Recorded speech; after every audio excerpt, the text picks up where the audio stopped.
starting off strong, I have a Jennifer Nivian book, and this is All the Bright Places. This was a book that my friend Henley suggested for me, and honestly, I think it was a pretty good book. If I recall what happened,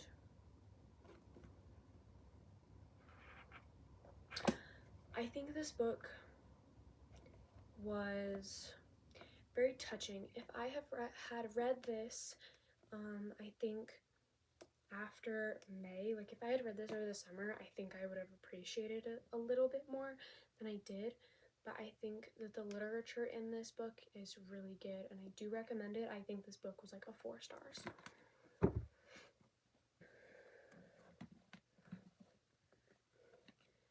Then in January and then February, I read It Ends With Us and then It Starts With Us. My favorite is It Starts With Us out of these two, but I think these books are really, really good, and these two books are what got me really into Colleen Hoover.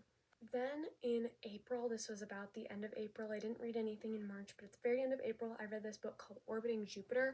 I don't have the physical copy because I borrowed it from one of my friends while I was in the hospital. And while I was in the hospital, this is where it really sparked my reading craziness, because in January, February, and March, and in April, I really didn't read anything. So this is where it like gets to be why I have so many books. So I read Orbiting Jupiter. That was a really short book, and I read it in, I think, 3 hours, maybe 4. I think it was about 3 hours, and I loved that book. So then I started asking that person to keep borrowing more of her books. And then at number 5, the second one of her books that I read was This Song Will Save Your Life. I think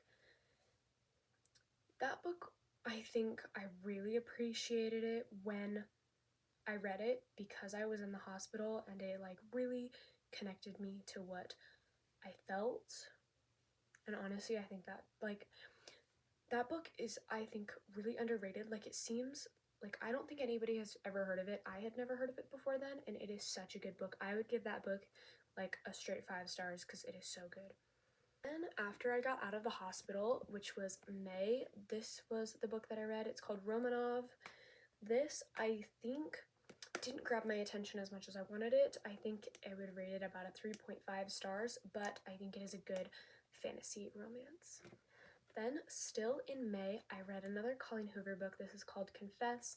This one, I think, was really good, and honestly, I feel as though her books, this one, towards the beginning, moved pretty slowly, but the end, like the last, like, I'd say like this much of it is like so good. I think it could be better, so I'm gonna give it a 4 stars. This is another, I think this is my last Colleen Hoover book for May.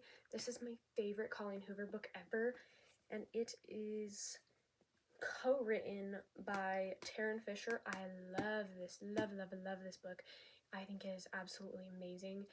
This is my favorite because it's about these two people that like forget who they are, and they have to re-find each other's love, and I think it is amazing. This is the best Colleen Hoover book there ever has been written.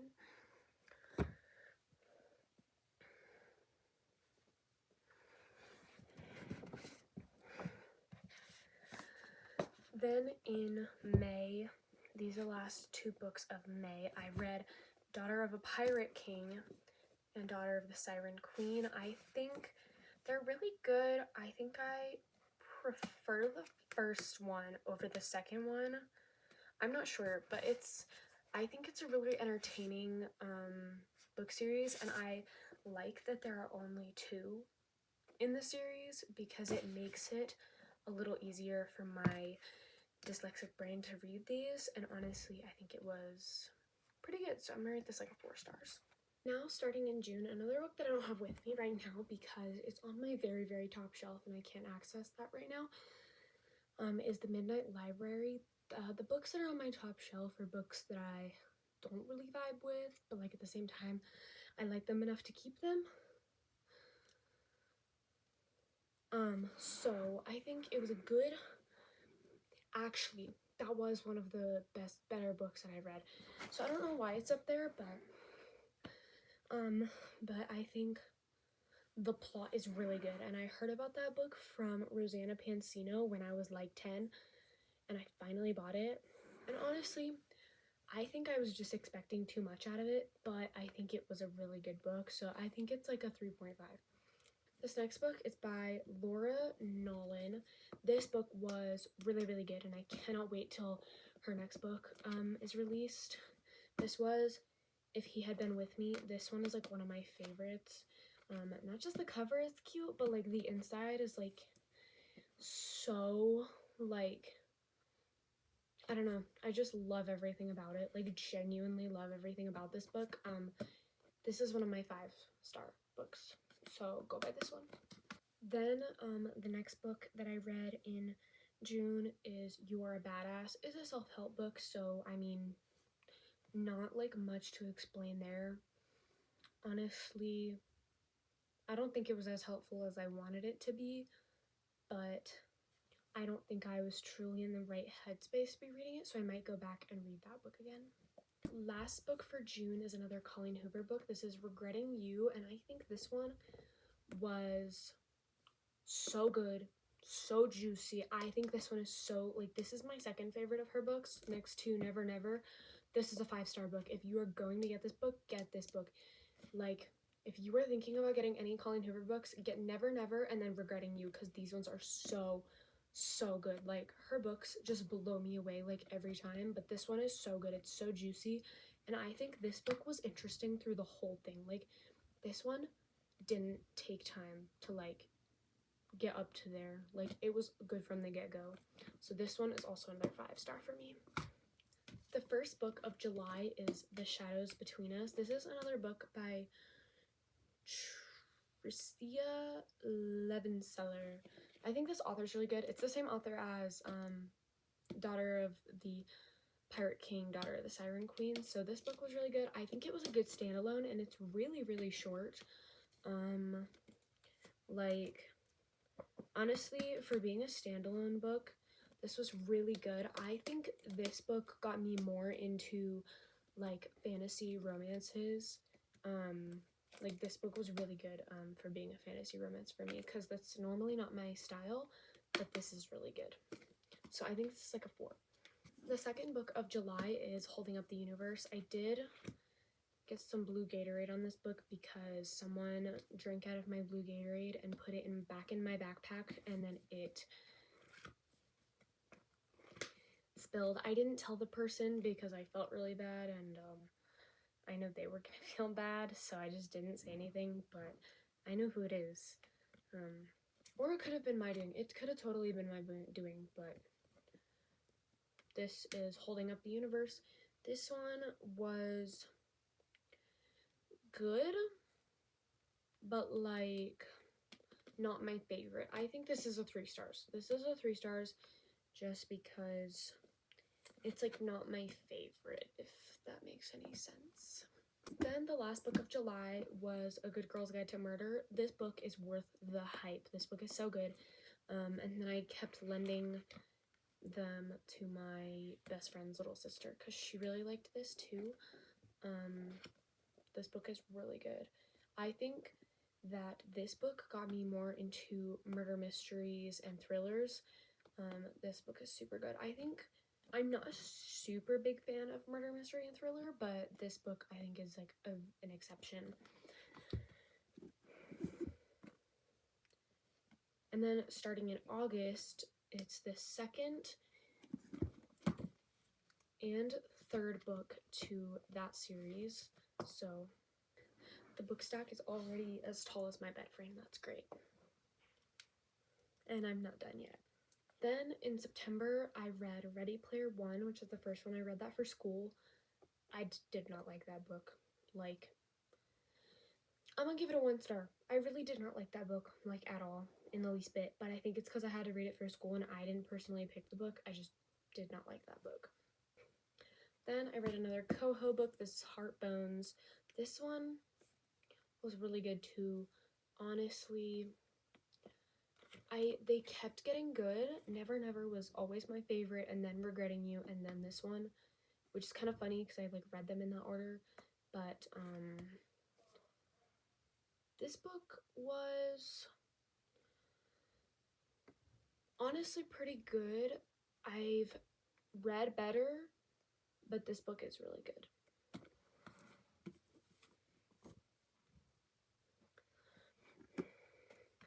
Then Last in September is another Coho book. This is All Your Perfects. This is like, let me think. I don't really remember this one. Okay. So this one unlocked my biggest fear, basically. So I like it, but it's terrifying. Like, it genuinely unlocked my biggest fear, which is infertility.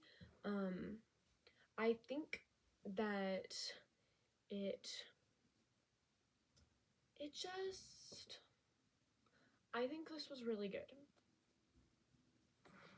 The first book for October was called The Light We Lost.